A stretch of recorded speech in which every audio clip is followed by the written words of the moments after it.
அகந்தை பேய் அவனை பற்றியதனால் தான் அரசன் என்றும் எதிரில் இருப்பவன் கூலிக்கு வந்த கூலியாள் என்றும் வந்தி கூலி கொடுக்க காத்திருக்கும் பெண் என்றும் பின்னால் இருப்பவர்கள் தன் ஏவலாள் என்றும் தனித்தனியாக வியக்திகளை உணரத் துவங்கினான் அரசன்.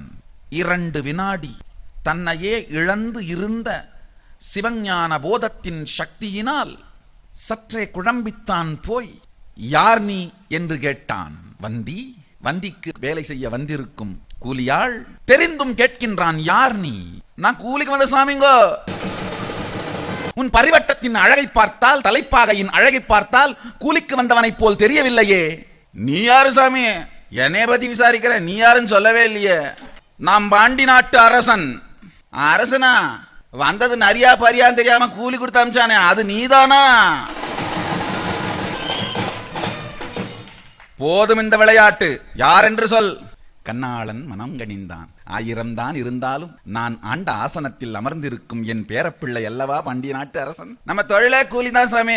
யாரு கூப்பிட்டாலும் போவேன், எதை கொடுத்தாலும் திம்பேன். பரிபாஷையில் பரமன் உரையாற்றுகின்றான்.